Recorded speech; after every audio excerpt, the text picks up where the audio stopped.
right, happy day. Yes, looks like we are live. Cool. I'm on Zoom. No worries. I thought I'd get dressed up a little bit for a minute. It's only from the top up. I got dressed up just in case you were fancy for your breakfast this morning. And then I'm still comfortable because I have my pajama bottoms and my tennis shoes. So see, like,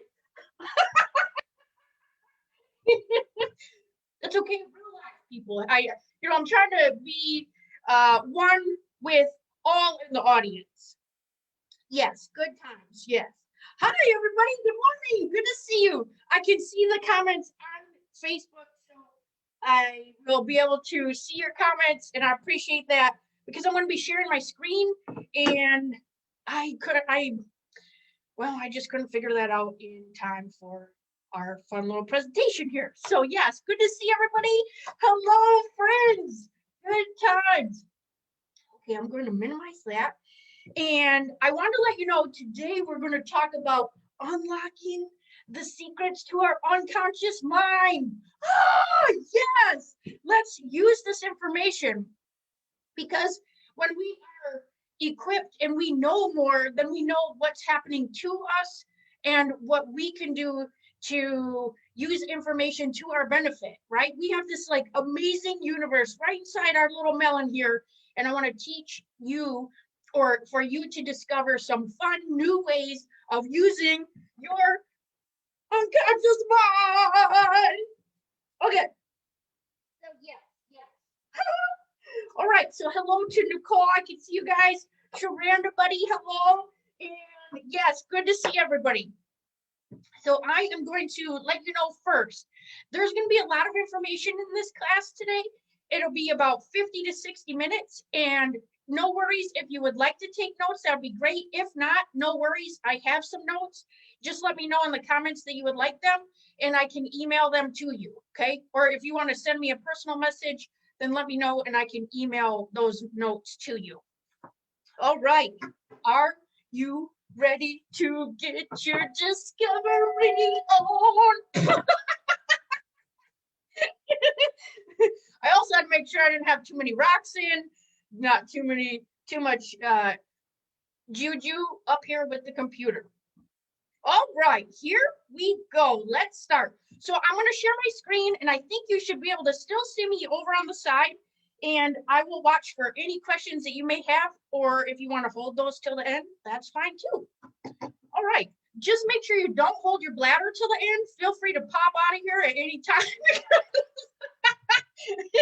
Nobody should be held hostage and nobody should be, in that bladder discomfort. Yes. All right, here we go. I'm going to share my screen. Let's see here. Oh, yeah. Okay, please hold. All right, I need to get my face out of there. Okay, I'm going to move over here. And thank you for your patience. Okay. Okay. Please hold. All right, I'm going to share my screen. I have a whole bunch of screens up over here, so I need to make sure. Yes. All right. I think it's sharing now. Yes. Okay, I should be off to the side, and I can see me over here. I'm just going to make sure on my Facebook there's a slight delay, so I'm going to make sure. Yes. Okay, perfect. I can see it. Yay. All right. So, yes, welcome to Jenny McKinney's So Much Genergy, unlocking the secrets to your unconscious mind. Yes. Man, I have excited bladder right now. But don't worry, I'm not going to just run off and leave you, okay? So let's talk about how many thoughts do you think we have a day? Okay, I know some of you that might be in here have been with me throughout some of my other trainings. So if you know the answer, feel free to pop it in to the chat. If not, no worries. I'm going to tell you the answer. It's 60,000 thoughts a day. That's what we have coming in. I'm going to talk a little bit in a minute or a few more 30 minutes or so about how many pieces of information we have coming at us. But each day we have 60,000 thoughts a day. No wonder we're tired, right? So of these 60,000 thoughts, how many would you think are negative? I'm going to tell you that too, okay? 80%. 80% are negative. What? Dang, that's like this whole part being like, oh, like most of it just being like nasty, not healthy, bright pink like this. This would be nasty thoughts, okay? Nasty negativity. 80%. So what percent of these thoughts do you feel like are new? New thoughts. So of the other 20% that you have, what would be a percentage that you would guess we would have like new thoughts? 5%. What? Just 5%.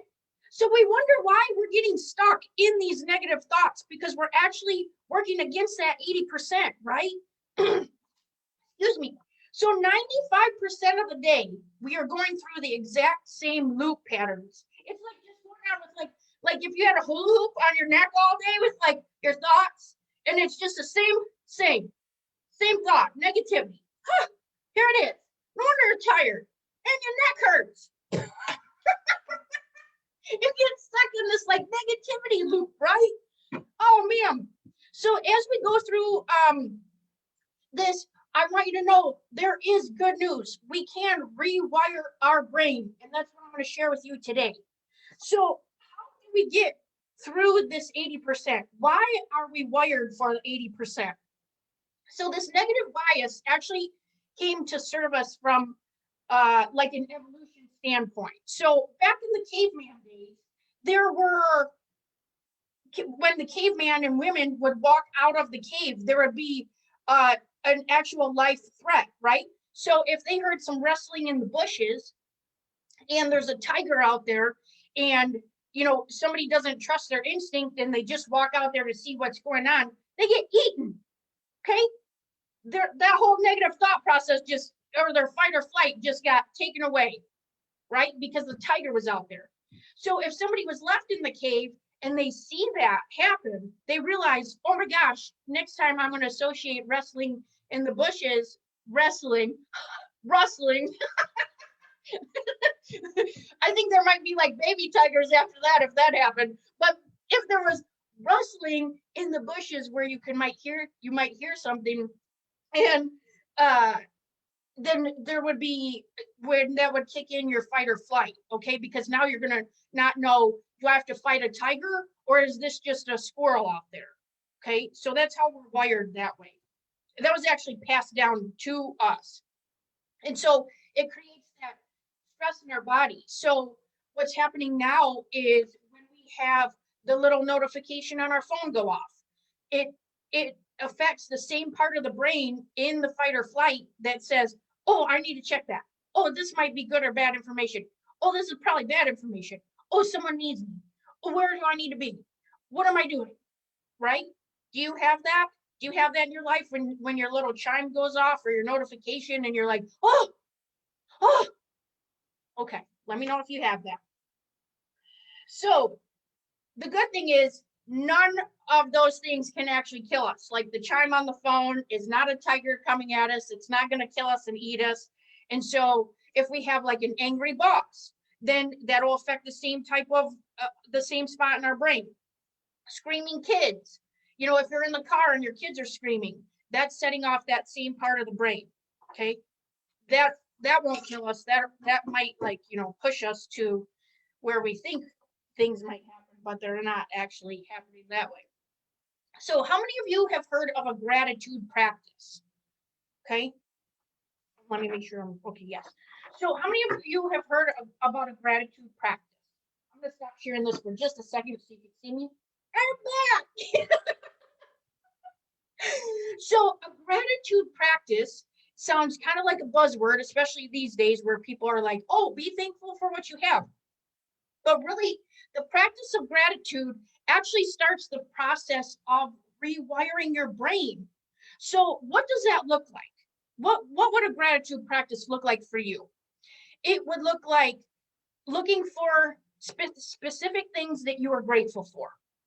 So say, I have a podcast that is a comedy podcast, and I'm looking for things that are funny to talk about and that I'm grateful for to bring that information to our listeners, right? And so if you are going through your life and you're with the 80% negativity, that's all you're going to look for. So we're actually going to look in the opposite direction for your gratitude, and it's going to look like, I'm grateful I have a car. Thank you to whoever, your universe, God, whoever, whatever you want to put out there. I'm grateful for, and then fill in your blank. Yes. Then we have where you will start to look for more to be grateful for, and then more will actually happen. Yes.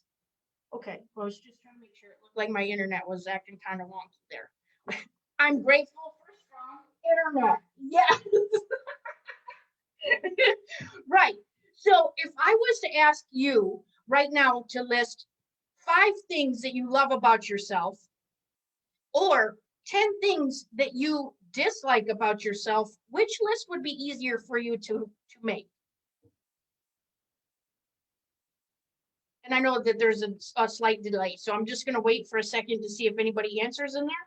Okay, and I'm just looking down at my phone. I'm not trying to be rude. See, I'm actually watching my okay, so I'm going to give that another second. So yes, if you had some things to write down that you are loving about yourself or hating about yourself and dislike, however you want to word that, the dislike list is actually going to be the 80% easier for you, because that's how we're wired, to fester on those things that we don't like. Yes. Yes, Sharanda. Yes, I did see that. That is correct. So when we start to write the list of the things that we do like, then we'll start to look for more things that we like. And that's how we're going to work against that 80%. We're going to actually implement and increase our 20%. So if you think of gratitude also like a gift in the box, right? So when somebody gives you a gift, you're excited to get into whatever it is. And then there's like the outside of it that may or may not look like how you expect it to look like, right? And so we have to get to unwrapping the gift to get what's inside. And we would be grateful for just the gift of whatever it is. Even if you say a child hands you a dandelion, that is a gift, right? And you can be thankful for that dandelion, where, then we know it's a dandelion, but it's the gift of them giving that to us, and then we can be grateful for that. And then that starts to rewire some things in there. So when you start doing that every day, you can write down 3 to 5 things every single day that you're grateful for. And it's going to be easier, because as you go on, it'll be easier for things to look for. Yes. So let's say you're driving down the road, or even you're walking down the street and you find a dollar bill. Okay. You can be grateful for that. Then you can write that on your list. Then so the first few days will be a little bit harder, because you are just starting your practice, right? It's a practice, and you want to keep doing it. So you'll keep looking for those fun things in your life to be grateful for. Okay. Oh, I just swiped the comments off. And so eventually, so now I've been journaling for, I would say, 15 years. And there's some days I literally can journal that I'm thankful for 11 pages of things. And then other days I can write, I write 1 to 2 things. And so it'll just get so much easier. And then you'll just be gratitude, rewiring your brain, which we'll talk about specifically in just a few minutes. So this is the beginning of how you move out of negative bias for the fight or flight, okay? And we're rewiring. So that puts you into that positive space. So I'm going to share my screen again. We're back. Let me make sure my screen is. Yeah. Okay. And let me minimize this. Okay. So we're back. Yes. So that was the 5% are new thoughts. So how do we create long-term change? What is our capacity for change? Excuse me. So let's see if you're here in the right room. Like, do you think it's possible to create long-term change? Is that something that you're looking for? Is that something that you believe in? So let's talk about our actual brain, okay? So the way our brain is structured is we have approximately 3 billion brain cells. And this is max capacity in our life, all right? So you can't grow anymore. Or if you're like me, I fell and split my head open and I may have lost a few brain cells. I hope when they stick you back up, they caught a few and they put them back in there. Okay? So that's good news. Slightly concussed. So, or maybe if you came from a small town, you might have like drank or smoked or kind of let other people may have needled their way right out of violating those brain cell numbers. So when you lose a brain cell, a new brain cell will pick up the function of that brain cell. So there's a study that's been published about a newborn who had an entire lobe of her brain removed. Crazy, right? So when she, they had to cut that out because something was wrong inside her brain. And when she grew up, she was a normally functioning person because the other parts of her brain actually took over the parts that should have been, that were missing. So as you get older, there'll be less plasticity and less creation that can happen over the cell creation. So that's when we would see people that experience dementia or Alzheimer's in the older population. Okay, so now in these 3 billion brain cells, we're going to actually create some branches here that are called dendrites. Okay, I know it sounds like a bug. The dendrites are coming. So the dendrites are going to be the part of the brain cell, the part of the branches or their arms that are going to be coming out, and they essentially grow a branch. Just kidding. That is the dendrite. It grows, and that's when you learn something new. So today, you may have, if you've learned something new, you've already grown some new dendrites. Okay, so yay you. Good job. You've discovered something new. You have a new branch in your brain. And so then what happens is as we continue to learn and grow new dendrites, our brain starts connecting them. Okay, and they have to be linked in some way for similar information. So what's going to happen is, oops, if I click. Okay, here we go. So you'll see where it starts to connect. And that red line is going to represent just a small, like a new tunnel that's been dug from dendrite to dendrite. So let's say if you learn how to drive a car, okay? So you've gotten behind the wheel and like now you know to start it, and it's going to connect this information. When I get in the car, I start it, okay? And that's going to dig your trench right there in the red part. And then what will happen is this is actually the very first connection is considered a weak connection, like weak, like W-E-A-K, not W-E-E-K, not 7 days of connection, okay?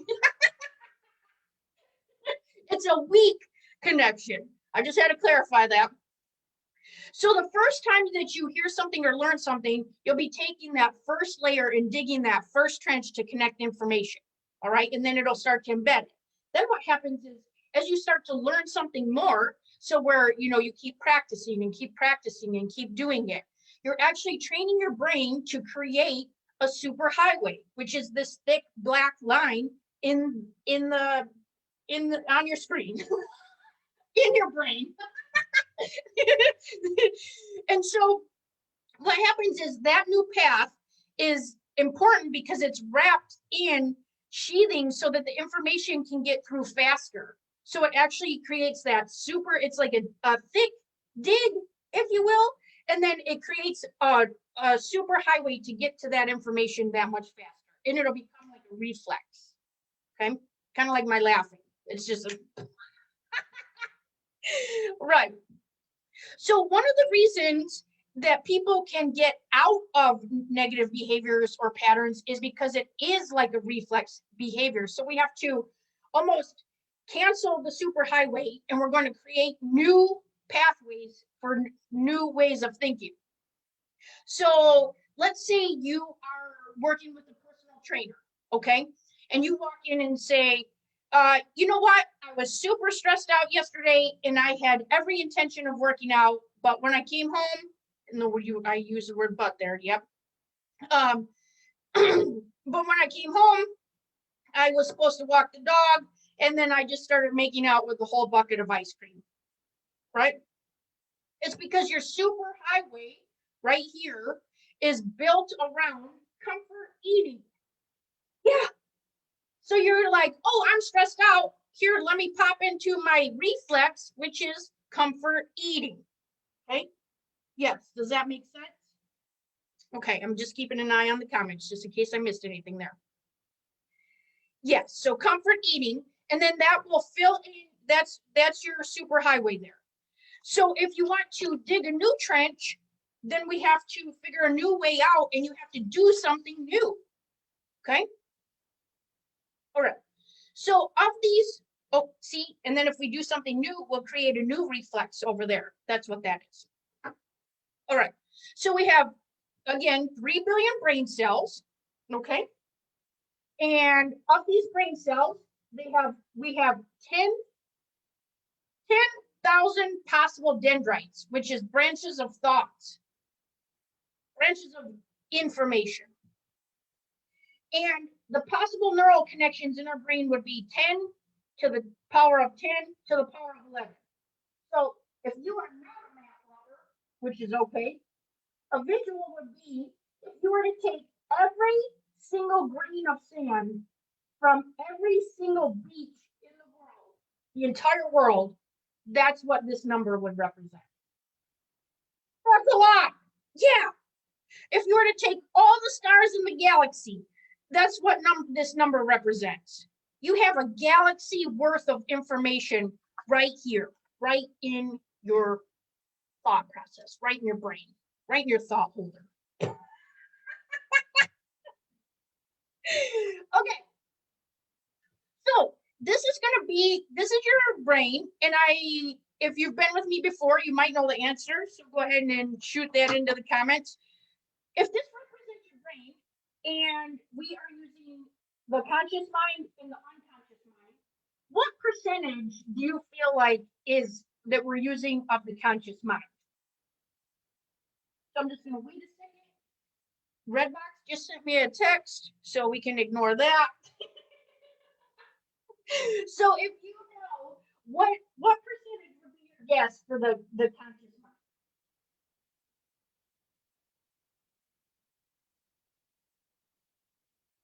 Oh, am I not sharing my screen? What is happening? Am I sharing my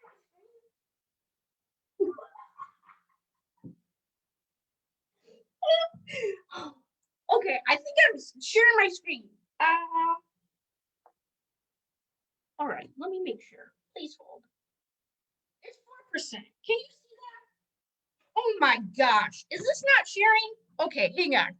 What's happening right now? I'm not.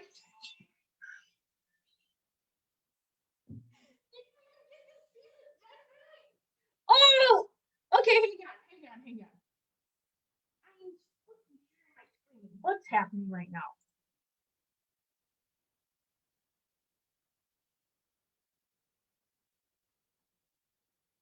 Okay, I thought it was sharing what's going on. Okay, let me show you the dendrite one. So if you missed that, here it is. Oh, there it is. I'm so sorry. I was even looking at that. Okay, here we go. We're okay. Oh,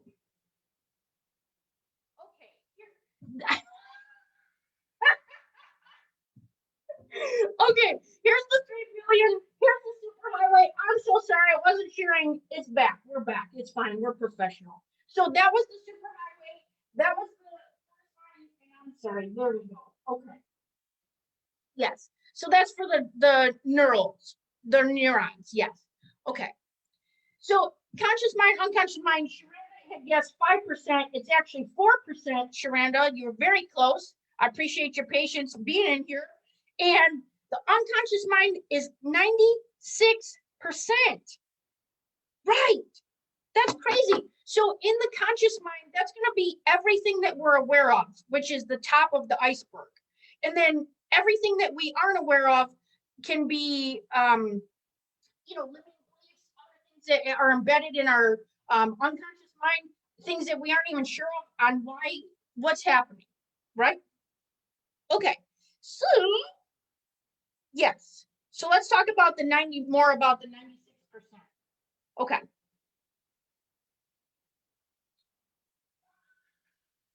I have to make sure I'm on the right page now. Okay, so when we have New Year, right, we think, oh, New Year, new me, yay, let's do this.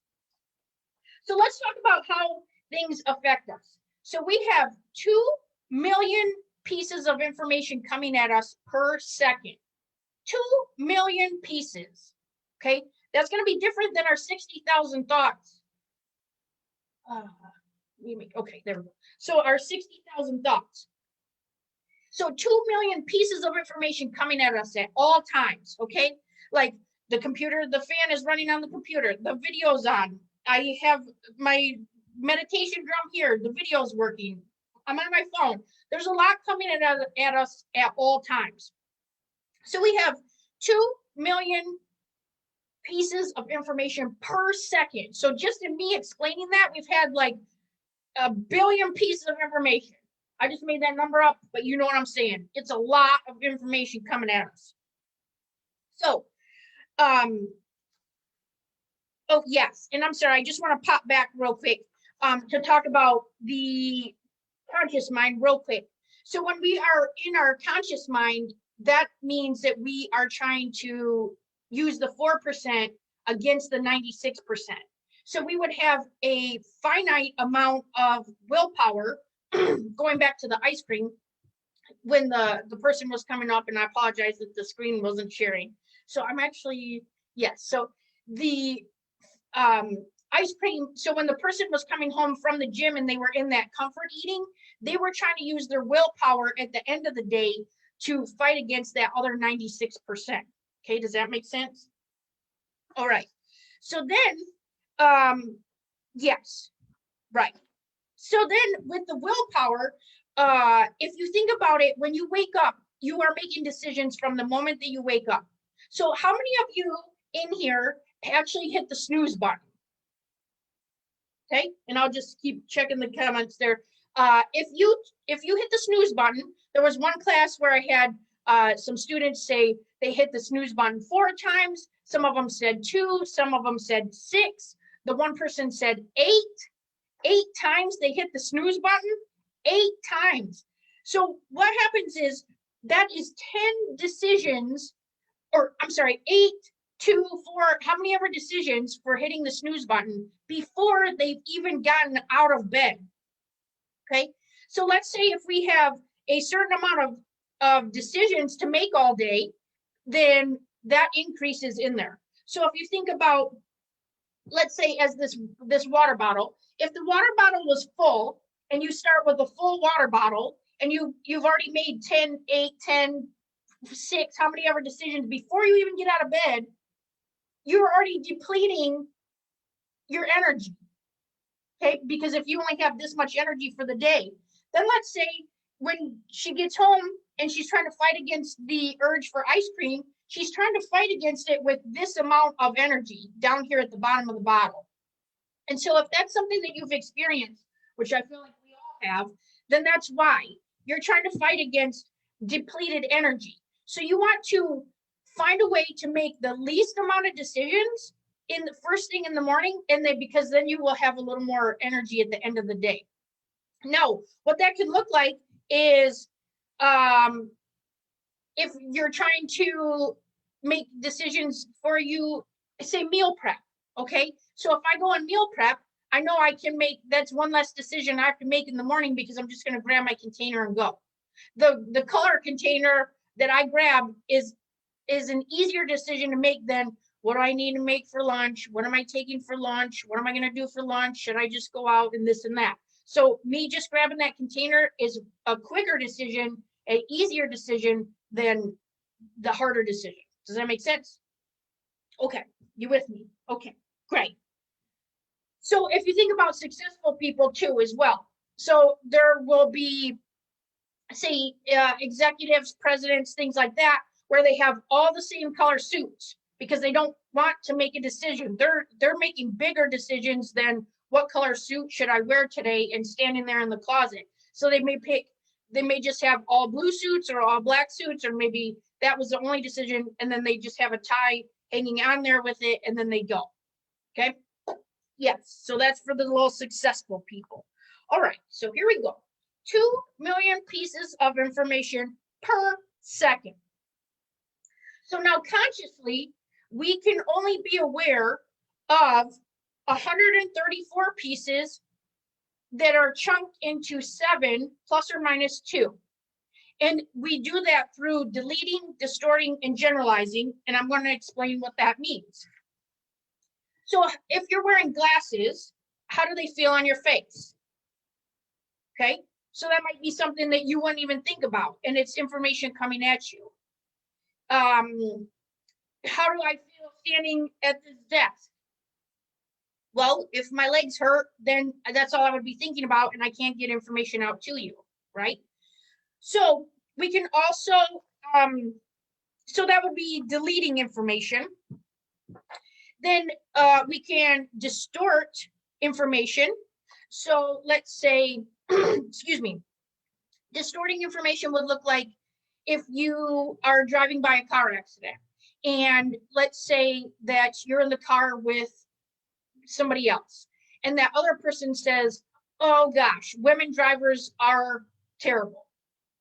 And then there's a lady standing outside of the car accident, and you see her, and now you're thinking, oh my gosh, women drivers are terrible, and she probably caused that accident. Now, other people out around are going to have a different story because they're going to have different beliefs around that. So your story, your experience can be distorted based on somebody saying something to you, and your experience is that you are filtering it out. Okay, does that make sense? Okay, all right. And so then if that's also when 10 people have an eyewitness account, they're bringing all that information with them in their distortions to give an account to the police officer, the insurance company, or whoever like that, okay? Then with generalized information, this actually cuts our learning curve. And what that would look like is that driving might be different. Even though you're driving on one side in the US, you might drive on the other side in a different country. You don't have to learn how to read, you don't have to relearn how to drive. You already know how to drive. You just have to know that you're going to move over here. So we're going to generalize driving, and you have to move to the opposite side of the road. Will it feel weird? Sure. Also, if you think about in kindergarten or preschool, when you learn how to sit down in a blue chair, then you can sit down in a green chair because it's still a chair. That's generalizing information, okay? You don't have to learn how to sit down in a different chair because it's a different color. It's still a chair. All right, so what determines what gets through to our conscious awareness through these 2 million pieces of information?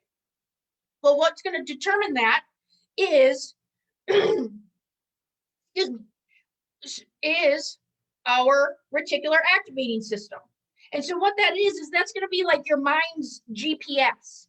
Okay, if you think about it, like you can call it like your third eye, your mind's eye, your GPS, your brain sensor, whatever you want to call that. I call it the RAS. And so it's just up here. And sometimes you have to get your head out of your RAS, right? Your RAS. So you have to get out of your head because you want your reticular activating system to lead you and find where you're going. Okay, and I'm going to explain how that works. So, yes, this is where we hold our belief system and our experiences in the RAS, right in the reticular activating system. So it's important to know that our brains are wired for us to win, okay? Even though if they're hardwired for negativity, they still want us to win. And so nobody likes to be wrong or to lose.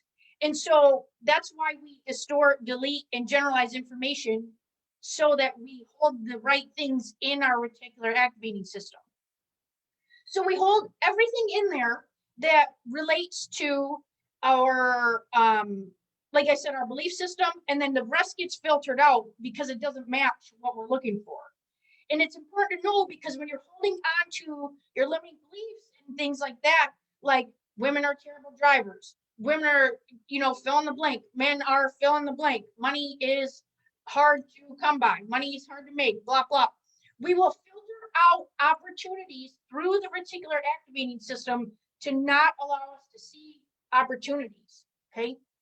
So if my belief is women are terrible drivers, that's exactly what I'm going to see in all situations. Even if the car in front of me is turning without a blinker and I can't see who's driving, my belief is women are terrible drivers, and that must have been a woman turning without a blinker. Even though it could have been just a new driver or a young boy or an older man or whoever, you know what I mean? Okay. Yes, makes sense. Okay. So when we are thinking about the RAS, let me give you another example. So when I was working for a corporate company, I was making a lot of money and realizing that I had a limiting belief around money. And so what I did is I actually made a job that was easy for me. It came easy. It was a problem-solving job. I loved it. I was really good at it, a great leader. And because my belief was money is it's hard to make money, or I have to work hard for my money because the job was easy, I made that job 100 times harder than it needed to be, okay? And it made me stress out. Then it made me kind of short circuit and things happen.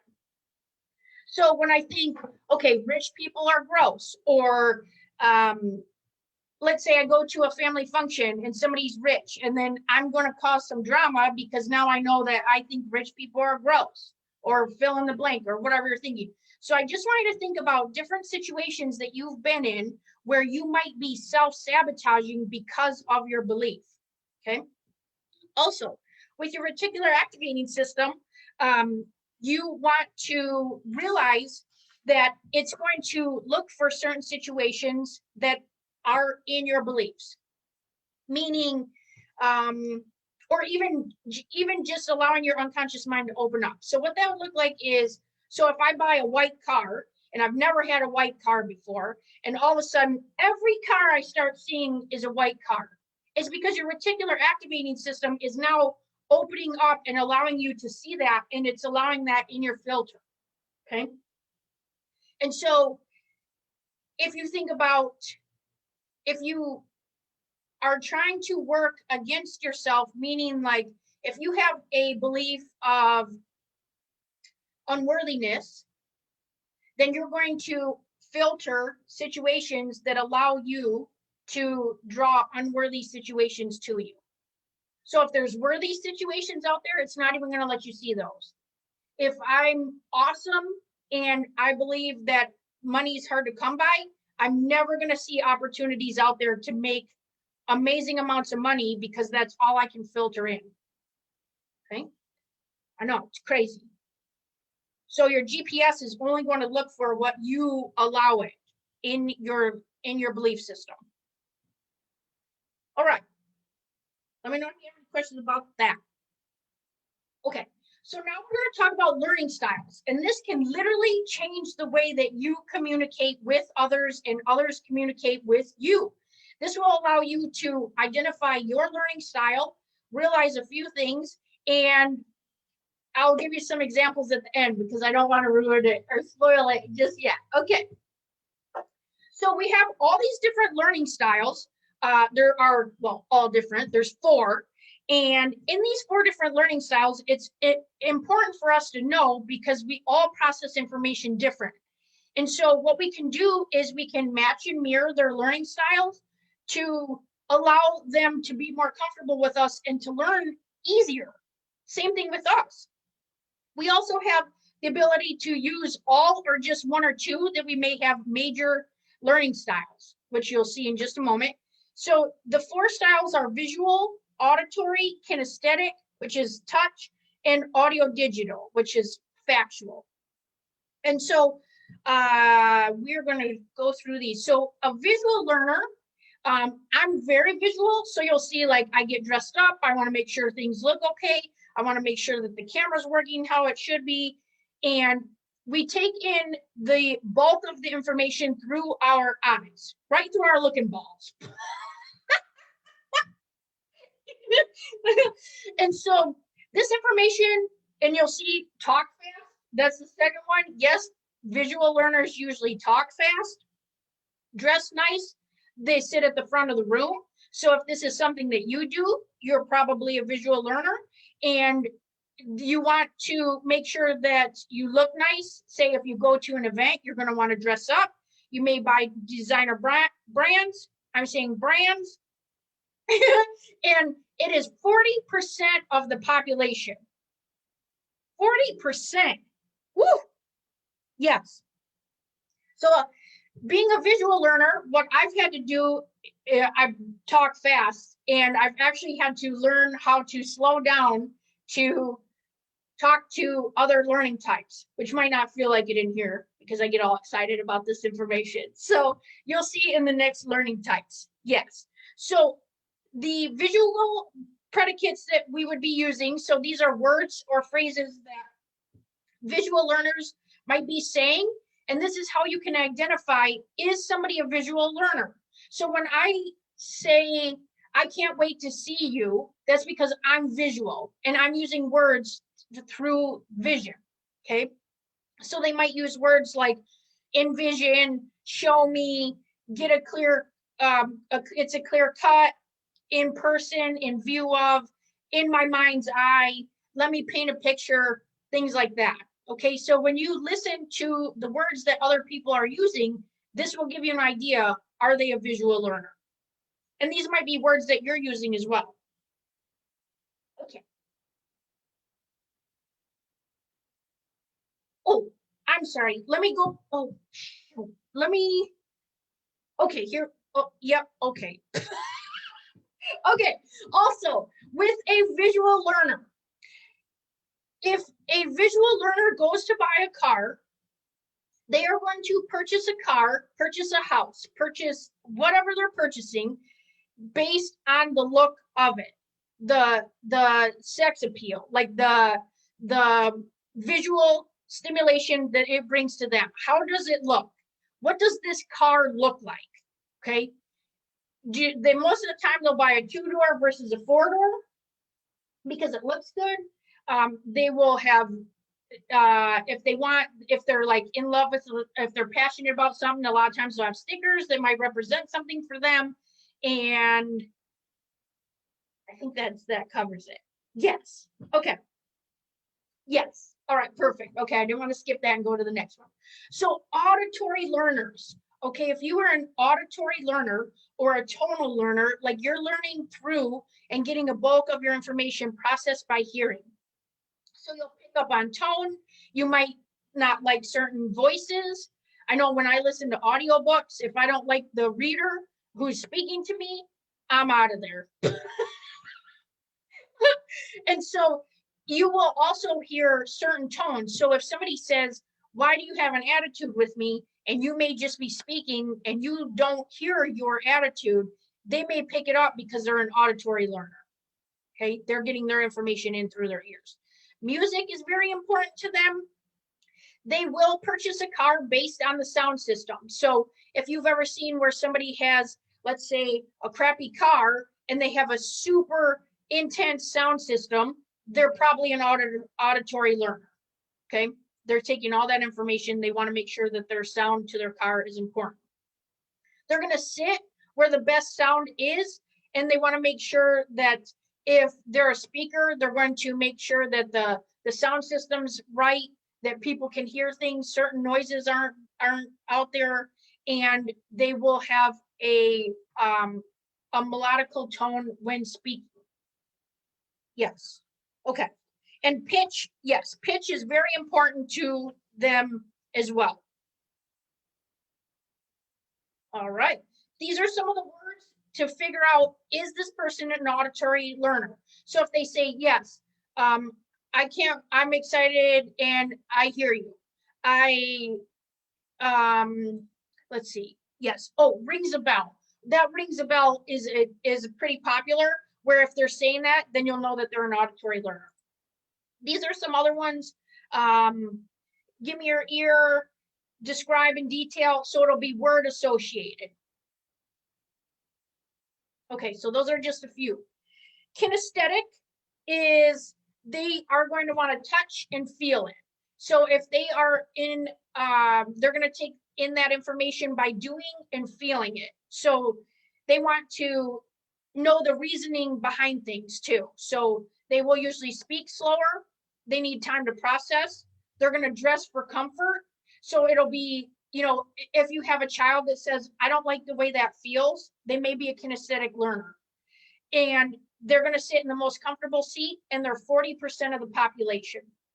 And I'm sorry, the auditory is 10% of the population. I forgot that. So kinesthetic and visual are 80% of the population. That's a lot. And schools are only able to, they're set up for auditory learners, right? Because the teacher's up there talking to them all day. And so it's crazy when you think about how school is set up. It's actually set up for the 10% of the population, not 80%, which is visual and kinesthetic. So if you are, this could be even you, if you're struggling as a learner, you can let somebody know, hey, can you give me an example? Can you go more in depth? That's why you might need more information. You may be a kinesthetic learner. Some of the predicates that the person that's kinesthetic would use are feel, touch. Yes, let me get a grasp on that. Let's see, control yourself, hand in hand. So they're going to be like physical words being used. Yes, and Sharana says she's definitely visual and kinesthetic. Yes. Oh, and I apologize. Just going back to the kinesthetic. So let me go back one. The kinesthetic person who buys a car, it will be based on the feel and comfort of the car. So if they are buying, most of the time they'll buy a 4-door versus a 2-door because it's comfort. If you are visual and kinesthetic, you'll find a car that's cool and comfortable. So like personally, I used to drive a Jeep Wrangler. It looked cool, it was super cool, but it was super bouncy, not a fan, right? As you get older, you appreciate your back and want to keep that intact. And so, but then I went and bought a Jeep Cherokee, which is still a Jeep, kind of cool, and it's comfortable. So yes, best of both worlds. All right, audio digital. So audio digital is going to be a person who is factual. They're going to be logical, intellectual, facts and figures. And that's actually why at the beginning of the presentation, I gave percentages, because if I have an audio digital learner in here, they're going to want those or I'm going to lose them. Okay, does that make sense? And so if you are audio digital or working with somebody who's audio digital, they may say, I just want the facts. I just want the numbers. They're going to speak monotone. They're going to implement their superhighway for information is going to be embedded. They're going to rip off numbers. And actually, when they go to buy a car, they are going to test the salesperson in the specs of the car. And if the salesperson cannot provide the right information or lies to them, they're out of there. And so when they go to buy the car, they want to know the safety features, the amount of the engine, all the stats on the car. And so if that person doesn't know it, then they're out of there. Also, okay, so here's some predicates for audio digital. So they're going to say things like, oh, and they're very process driven.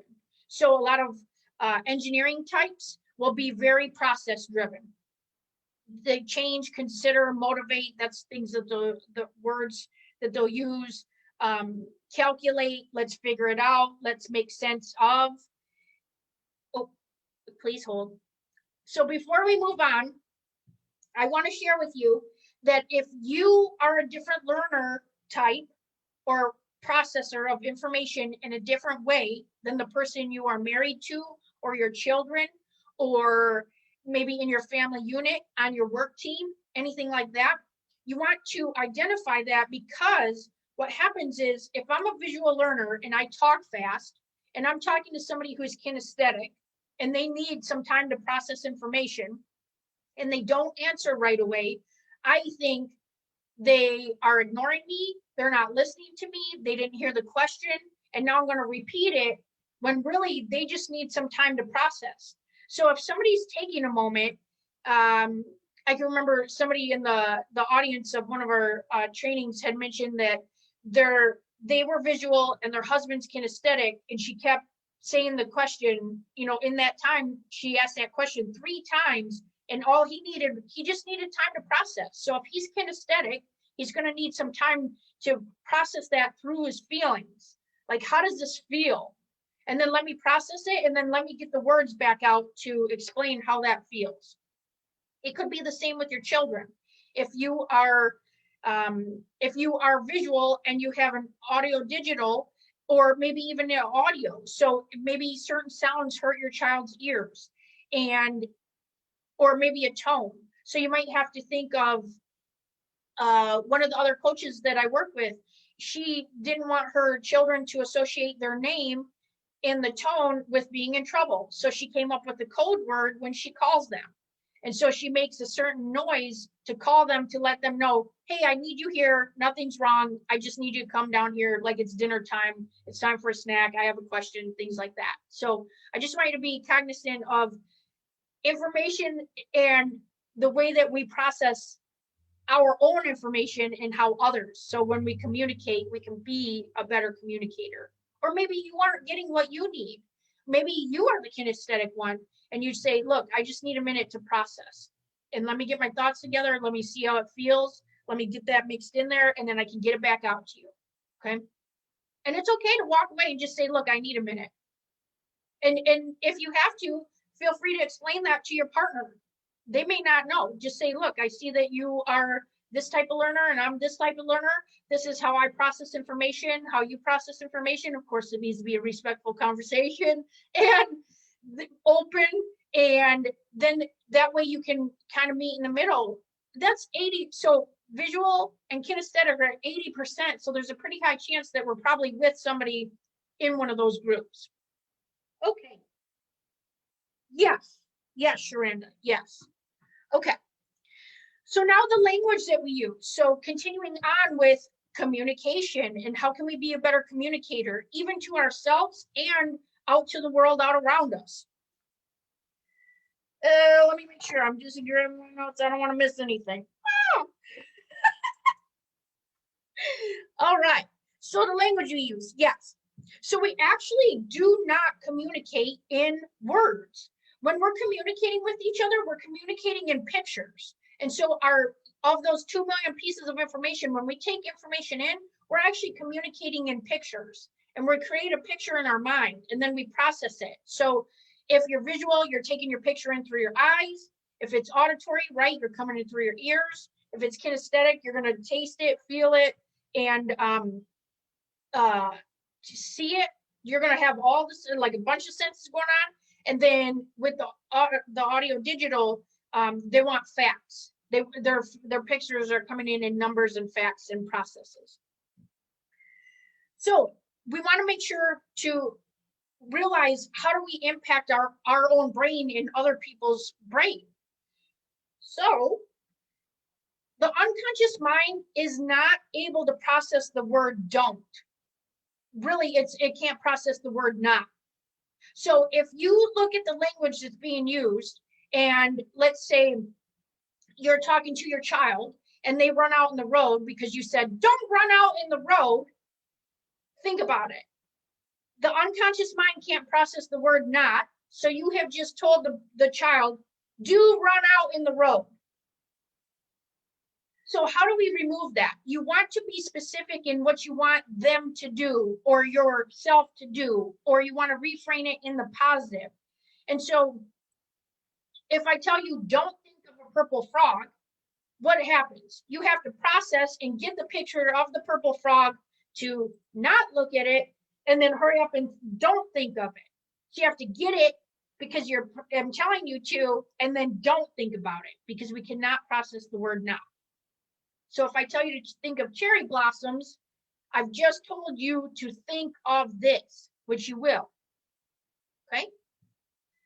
The other word we want to remove from our language is the word but. Okay. Not like I like big butts. I'm not saying that. I'm just saying like but, because what happens is when we use the word but, we negate and cancel everything we've said before it. So if I come up to you and say, hey, great job today, but you left this out of the presentation. All that person or you have heard is you forgot this in the presentation. You didn't even hear my compliment. And so if you've ever heard of like the feedback sandwich, or we call it crap sandwich because you put the crap in the middle, depending on who you're talking to. When you are talking to somebody and giving some feedback, you give them a compliment and then you give them a constructive criticism and then a compliment. The way that you do that, you want to replace the word but with and. And once you start to replace this, you'll realize how many times you actually use that. And the unconscious mind is canceling everything before the word but. Okay, so that's why we want to remove that. So if you say, you did a great job today, and I realized in your presentation you left this part out, and I loved your shoes. You stood still during the presentation. Something like that, okay? It sounds so much nicer because you've removed the word but. And I want you to really think about how many times you use that. Listen to yourself, and you can start to catch yourself, right? Because now we're rewiring that. We're going to remove the but out of our wiring, and then we can rewire to and. Even when I'm typing emails, I was working in customer service, didn't even realize how many times I actually said the word but. And I canceled it. I canceled it right out of there. I said it earlier in the presentation, and you saw me when I said, oh, I said but. So there is a way that you can use this to your benefit, and it's only when you want to cancel the things that have been up there. Let's say, I'm trying to think of a situation. Oh gosh, yes, Shrin, I'm sorry to hear that. I'm trying to think of a situation with children. It's kind of probably with kids. Oh, so let's say if they did something that you didn't want them to, say you're being loud, but, and then it's something nice. That's the only real way I would say to use it. But if we just remove it, it's just that much easier, and your communication will feel different. Oh, see what I did there? Because I'm kinesthetic. So it's going to feel different to me if you're a kinesthetic learner, right? So you hear your language. Okay. Another thing that we're going to, so now I've told you a few things to remove from your language, okay? And now we're going to add a word to our language. Oh, just kidding, not yet. We're going to try to remove it. Just kidding. We're actually going to remove the word try, okay? There is no try. If I tell you, I'll try to call you tomorrow, and we'll schedule a time to get together, how confident are you that I'm calling you? Not very confident.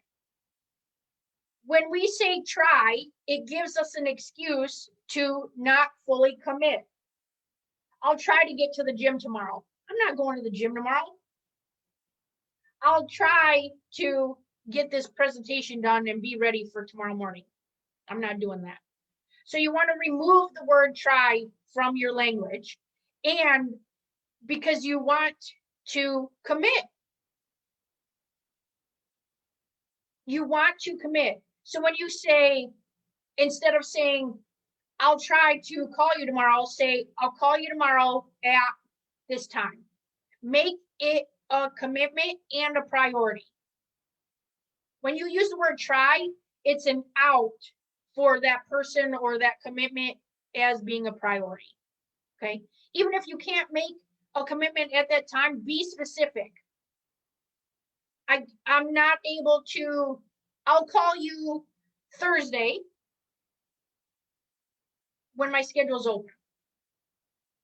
Okay, remember, because you don't want to use the words I can't, because the not is going to be in their unconscious mind, right? So I can call you, and then they hear I can't call you tomorrow. They'll hear call you tomorrow.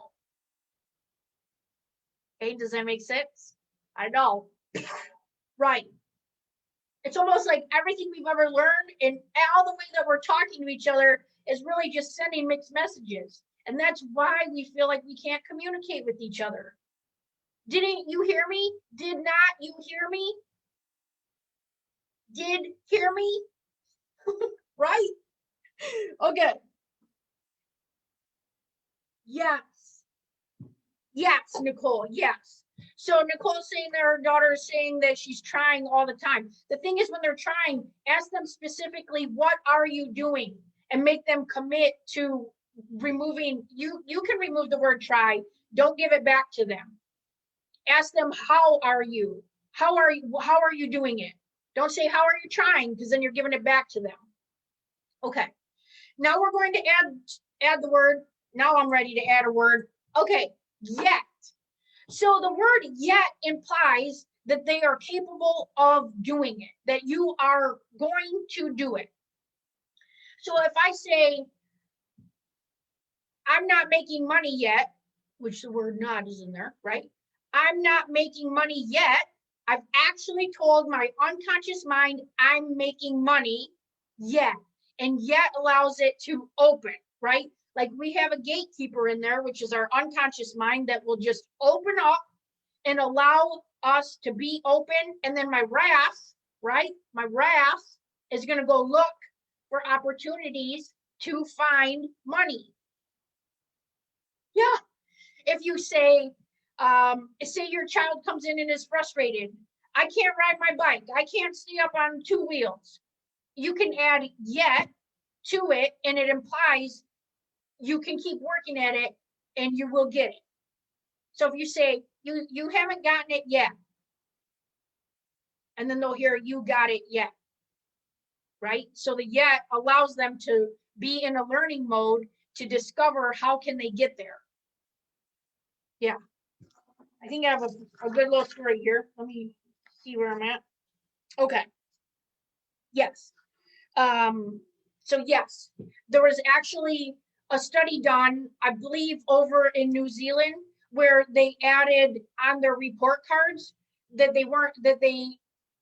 let's say they received a C in math, and they put in there, they haven't mastered this yet. And that they actually implied you're learning and you haven't mastered it yet. And the next year or the next semester, all the students had a significant increase just from adding the word yet to their report cards. So it's very important. So you want to add that immediately. Yes, you want to do that. Okay, let's talk about, we're almost done. Let's talk about fixed mindset versus growth. So a fixed mindset means that you are stuck in it. You are there, and that's the best that you will ever be. Okay? When you are in a fixed mindset, so if you think about it, like it's fixed, it is set, it is stuck. And so if you know somebody who's in a fixed mindset, this may be why. And so this is just for you to have an awareness around it. They can get easily discouraged when tasks get more difficult, and then happens, so when they focus on the outcome. So if they're irritated that they aren't getting what they want, then it might be fixed. So if they believe they have the ability to improve, that's going to be a growth mindset. And so if you can help them get there to it and believe they have the ability to improve, you can use the word yet. You can understand their language. You can help them get into the 96%. Maybe they have a limiting belief in there that's stuck. Okay. They're happy to take on more difficult tasks to improve their ability because now they're excited to be growing. They're not just stuck. And I know everybody here has figured out who those people are that are stuck. They're like, no, this is how we've done it. This is how it's been done forever. This is how we're going to continue doing it. You know those people, right? They are fixed mindset.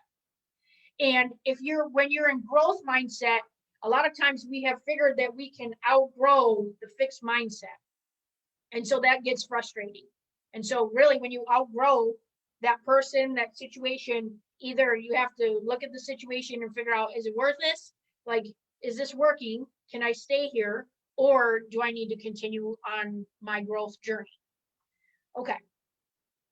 So I want to just tell you this study that was done. So on the fixed and growth mindset, they were broken. Oh, I hit the meditation drum. So when you are in a situation, there was a study done where she took a group of fixed mindset and she took a growth mindset group. Her name is Carolyn Duick, D-U-I-C-K. She done a lot of studies around mindset. And what she did is she took a math class and split them into 3 groups, okay? Group A was only given feedback based on their outcome. So when they got the problem right, okay? Group B was praised on their effort. As long as they put the effort in, they got recognition. The last group didn't receive any feedback at all, didn't hear anything. And since we are hardwired to seek pleasure and avoid pain, right? Because we want to win and we want the easiest way to win, then when the absence of feedback is painful, okay, I'm going to repeat that. The absence of feedback is painful. So side note here, other than the study, if you feel like you are stuck in a job or in a relationship because you aren't getting feedback, it's because that is painful for us. Okay, so that might be an awareness that you just had right there. So as the problems got harder, back to the study, as the problems got harder, group A, the outcome-based group would engage in that problem. Okay, so they would work harder. Group B participated just to receive the feedback, and this is where the concept that participation trophies came from. So we need to get to the outcome, and we will never move forward if we don't participate and put any effort in there. And if we're in a fixed mindset, we're only focused on the outcome. So if you were a child or have a child that was praised only when you would win, they won't want to play at higher levels because they're getting that feedback hit. They're getting that feedback praise. And then, or they don't want to lose because they'll be missing that feedback. So if you praise their effort and provide the feedback sandwich and using the word and, so you could say you played really well and you let that goal in, you hustled at the end to keep the other goals out of there. So that was 3 things that I said. I said, you played really well and you let the goal in, which is a constructive feedback. Then you hustled to keep more of the other goals out of there. And you didn't get a goal on your team yet, which now instills in them a growth mindset like, yes, we're going to keep playing and we're going to get that next goal. So a growth mindset will support them in putting in the effort. And this can be for yourself too. Like, how is your self-talk? So we need to foster that growth mindset and effort, not only for ourselves, but for all the people around us. Okay? Yes. All right. Now, I would just want to add too, that the environment you are in impacts you and the ability to improve your mindset. So if you're stuck in a fixed mindset, or maybe you aren't sure how to get into a growth mindset, I want you to know you are the average of your environment. So the 5 people around you, your mom, your mama, so you are the average of the 5 people around you, and you are one of those 5. So your mom, your dad, your family, your siblings, your best friend, whoever. And if you think about, let's say, if you are thinking about, let's say you're stuck at a job making $40,000 a year. And this is not specific to, for you to just go start investigating your family unit. But the point is that if you are stuck at making $40,000 a year, who are the 5 people that you're closest to that are around you? Because you are the average of those people. So if somebody in your family is making 60, somebody in your family is making 20, then that's where the average of you will be. Let's say somebody is super positive and somebody's super crappy. Like, are you in the middle and you just can't find your way? And do you feel like you cannot grow anymore because of those people? So the point is, look at the 5 people, you're one of 5, look at your unit, see where you're at in that group, and see, have you outgrown them? And maybe you need some new influences in your life. Okay? And it is, I'm not telling you to break up with people. I'm just saying, look at your situation.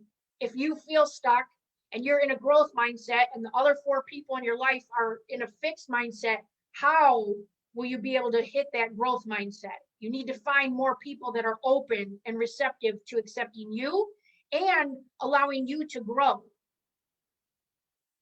Right? Yes. Okay.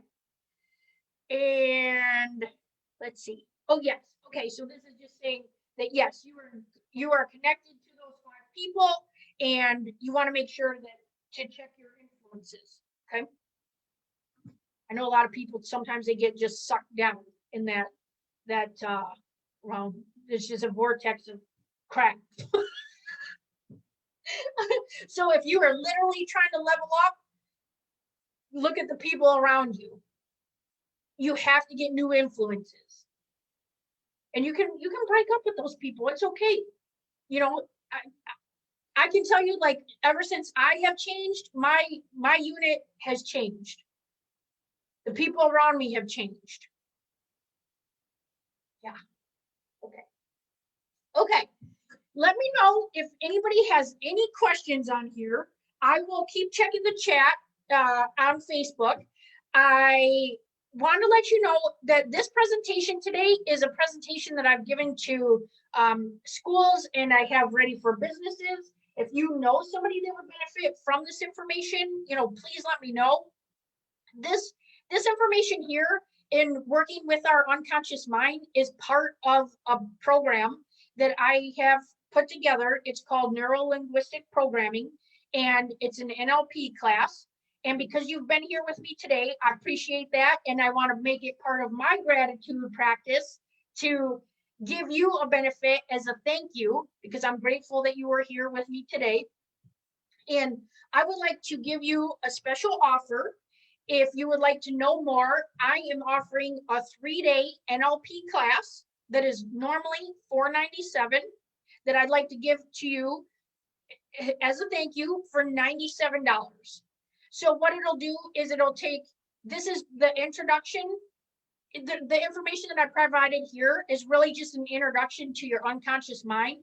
And when you are able to take this information and implement it into your life, either if you are a business owner or just a parent, and I say just a parent because it's not, I don't want you to feel like you have to be a coach or an entrepreneur or a business owner or anything like that to implement this. These are tools that you can use all day, every day. And when you start to implement these tools, your life will change, the people around you will change, or you will level up to create the life that you want. So in this 3-day class, there will be amazing techniques, super cool information where we can literally take a food. So let's say you are addicted to for example, I worked with a client yesterday on chocolate chip cookies, and we changed it. And it's just how you're storing information in there so we can move it. There's an actual script that we will walk through that you will be able to use in your life if that's something that you would like to do for other people. It's super easy. There's a script, and you would literally just walk through the script as I have it, and you can use that and implement that into your life. And even you can start making money with this information. So we can also take negative emotions. Let's say you have, let's just say a crappy family life, okay? And you are frustrated. Let's say you have frustration as a negative emotion. We can collapse that, and we can actually just give you a little button on your person, and you can push the button for a whole new emotion. Okay, we can collapse the one and create a whole new emotion. It works. I'm serious, it works. We can also move from unmotivated. So if you're really struggling with procrastination, then we can get you into motivation easily. And it's all about how we're storing information in our mind. Remember, we're taking all that information and then we store it, right? So the women are terrible drivers. We have that stored somewhere, okay? And we can relocate where that's stored. Yeah, right? Here, let me show you. This is that. Oh, hang on. Yeah, this is my little sample. Yeah, so this is how I show it in class. So this is like we have information where it's stored for things you love and you don't love, things that are true and not true, and then things that are imagined and that are fact. And we can just move them over. We can relocate that, okay? And it's all about how it's stored. So like if it's stored here and we need to move it to here, then that's what we do. And I will show you how to do that. So you'll actually work through your stuff, and then you can implement that in your life with other people. You can use these techniques with other people. Yeah, amazing. I know, so cool. So that's a 3-day class that I'm offering for only $97. It's normally a charge of $497, and it's actually valued at $19.97. Also offering, if you would like to do the 3-day class, I'm going to be creating a Back to Basics class. It's a video series. It's going to be called Back to Basics, which is how can we get back to knowing ourselves, being our authentic selves, and finding our joy. So let's say if you're starting in despair, that would be a basic. And how do we get all the way to finding our own joy and living our best life? That's going to be a 12-week video series that I'm offering. It's going to be live in a Facebook group, and then you can ask questions, and we will have a group coaching call with that each week, so I can group coach. I'm super excited about that. And then with this purchase, you would get an all access to Joy Seeker Society. So I'm actually going to record these videos, this 12-week series. I'm going to add it to the Joy Seeker Society, and you will have access to the entire program. And that is all valued at just under $5,000 that I'd love to offer to you for $397. I will put the links in the comments below, and the class for the 3-day NLP class is going to be April 16th, 17th, and 18th. So I have that scheduled now. It'll be 12 to 7 on Friday, 9 to 5 on Saturday, and then 9 to 3 on Sunday. And so it's a 3-day class for you to learn more information about the unconscious mind, how we interpret information, it's going to be way more in depth. And then you will actually be able to start making money right after that class if that's something that you want to implement in your life. I'll show you how to put a package together if that's how you want. Not like a gift package. I'm talking like a coaching package or a NLP package, or however you want to implement that in your own life. And I'm happy to answer any questions about that. So that's a 3-day class, April 16th, 17th, 18th. It's $97. I'll put the link down below. Or if you would like the all exclusive, so it comes with the 3 days with the 12-week live video with group coaching and my Joy Seeker Society digital happiness course, right? Like I'm an you. And those are going to be some easy tips, tricks, and tools for you to discover how to implement that in your life easily. Yeah, easily. So I'm happy to answer any more questions, and I will keep an eye on the chat. I will put some information out there for you, and I can't wait to work with you. Yes, I am so grateful for you. Let me give you some more cowbell, and I will see you again soon. Okay, bye. Have a great day.